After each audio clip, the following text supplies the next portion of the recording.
আসসালামু আলাইকুম। একজন চর্মরোগ বিশেষজ্ঞ হিসেবে আমি আপনাদেরকে বর্তমানের পরিপ্রেক্ষিতে আমাদের দেশে দাউদ বাড়ার কারণ সম্পর্কে নিয়ে কিছু আলোচনা করব। আমি doctor Mohammad Rashidul Hasan, US Bangla medical কলেজে স্কিন ডিপার্টমেন্টের বিভাগীয় প্রধান হিসেবে রয়েছি। আমার কাছে গত কয়েকদিন আগে একজন পেশেন্ট আসলেন। উনি একজন মানবাধিকার কমিশনের উচ্চপদস্থ কর্মকর্তা। তো উনি আমাকে এসে প্রথমে শরীরের বিভিন্ন অংশ দেখাচ্ছেন যেগুলা লাল লাল গোটা গোটা উঠেছে, যেটাকে আমরা সাধারণত অনেকটা অ্যালার্জির সঙ্গে মিলিয়ে থাকি, এবং এটা হাতে পায়ে বিভিন্ন জায়গায় দেখা যাচ্ছে।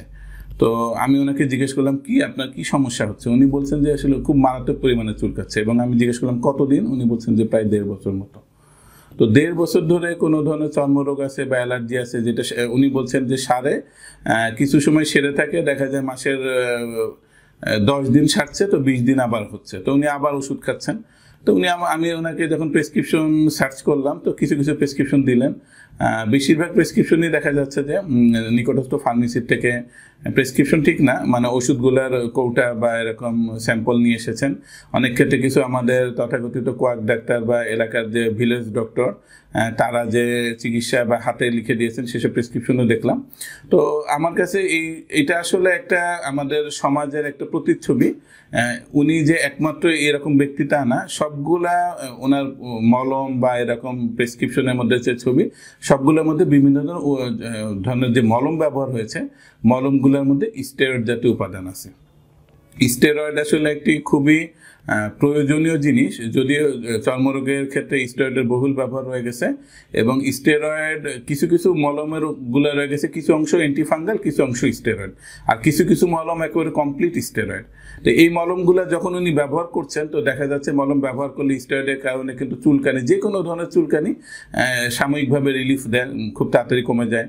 আমাদের সাধারণত দাউদ হলে দেখা যায় যে লাল অংশটা তাতে কমে যায়। তো পেশেন্ট মনে করেন না, ভালোই তো, এই ওষুধটা খাচ্ছি, যখন লাগাচ্ছি মুহূর্তের মধ্যে সেরে যাচ্ছে, তা আমি মনে হয় সম্পূর্ণ ভালো হয়ে গেলাম।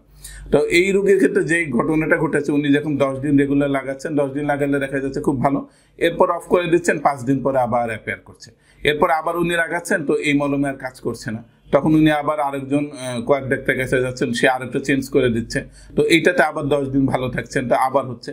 তো এইরকম করে ঘুরতে ঘুরতে ওনার কি হলো, দেখা গেল যে দেশের ব্যবহৃত প্রায় সব ধরনের অ্যান্টিফাঙ্গাল ওষুধে ওনার রেজিস্ট্যান্ট হয়ে গেছে, মানে ওনার শরীরে কোনো ধরনের ফাঙ্গাসের ওষুধ কাজ করছে না। তো এটার জন্য আসলে দায়ী কারা? এটার জন্য সামগ্রিকভাবে চিন্তা করলে দায়ী আমরা, আমাদের ব্যবস্থা। তো আমরা যখন একজন ডাক্তারের পরামর্শ ব্যতীত এরকমই ব্যবহার করছি, আসলে আমার এই পেশেন্টের দাউদ হয়েছিল। তো দাউদের জন্য আমরা আসলে শুধুমাত্র অ্যান্টিফাঙ্গাল, মানে ফাঙ্গাস মারার ওষুধ, সেটা খাওয়ার হোক লাগানোর হোক, শুধুমাত্র প্লেন এটা ব্যবহার করতে হবে। যদিও এটাতে সারতে দেরি হবে, কিন্তু এইটা সারতে কোনো ভুল চিকিৎসা না। কিন্তু যদি আমরা স্টেরয়েড দিয়ে কোনো ম্যাজিক্যাল চিকিৎসা নিতে চাই, এটার ফলাফল কি হবে? সাময়িকভাবে 10 দিন ভালো থাকবেন, তারপর বাকি জীবনের জন্য আর এই দাউদের চিকিৎসাই দেখা যাচ্ছে রয়ে যাচ্ছে না। আর এই ধরনের মানুষ যখন সমাজের মধ্যে বেশি আসছেন, যে তাদের রেজিস্ট্যান্ট হয়ে যাচ্ছে অ্যান্টিফাঙ্গাল ড্রাগে, তো আস্তে আস্তে এরকম সমস্ত সোসাইটি, সমস্ত সমাজে এরকম অ্যান্টিফাঙ্গাল ড্রাগ রেজিস্ট্যান্ট হয়ে যাচ্ছে। যখন আমাদের অ্যান্টিফাঙ্গাল ড্রাগ রেজিস্ট্যান্ট হয়ে যাচ্ছে, তো আমরা যত ভালো কোয়ালিটির ড্রাগই দিচ্ছি, তার শরীরে কাজ করছে না। আলটিমেটলি কষ্টে পড়ছেন কিন্তু আমার ওই ব্যক্তি, আমার এই পেশেন্টদের কষ্টে পড়ছেন। তো এই জন্য আমি আপনাদের সবাইকে বলবো, যত ছোট থেকে ছোট রোগ হোক, একটা জায়গায় দাগ হোক, একটা গোল হোক, আপনি কখনোই কোনো এরকম খোলা কোনো বিশেষজ্ঞ ডাক্তার ছাড়া, কোনো ফার্মেসির থেকে বা কোনো এরকম অনভিজ্ঞ কারো কাছ থেকে কোনো মলম ব্যবহার করবেন না। যত ছোটই দাগ হোক, মানুষের জীবনের জন্য সবথেকে গুরুত্বপূর্ণ জিনিস হলো তার শরীর, তার এরকম হিউম্যান বডি। তো এরকম এই বডিতে যদি আপনি যে কোনো ব্যবহার স্যার যত অল্পই হোক, এটাকে যদি হালকা মনে করে আপনি এটা ব্যবহার করেন, এটাই দেখা যাবে ভবিষ্যতে আপনার জন্য বিরাট একটা ক্ষতির কারণ হয়ে যাচ্ছে। আর এই ক্ষতির কারণ হয়ে যাচ্ছে আমাদের যত স্টেরয়েড ব্যবহার করা। স্টেরয়েডের অনেক ধরনের সাইড ইফেক্ট আছে, তার একটা প্রধান কারণ হিসেবে দেখছি আমরা এরকম আমাদের অ্যান্টিফাঙ্গাল ড্রাগগুলো রেজিস্ট্যান্ট হয়ে যাচ্ছে।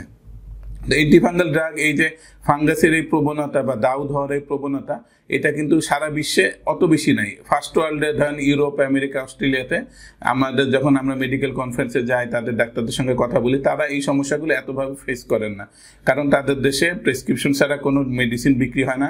তাদের দেশে স্পেশালিস্ট ছাড়া কোনো ডক্টর বা এরকম কোনো জিপি ডক্টর ছাড়া কোনো পেশেন্ট দেখেন না।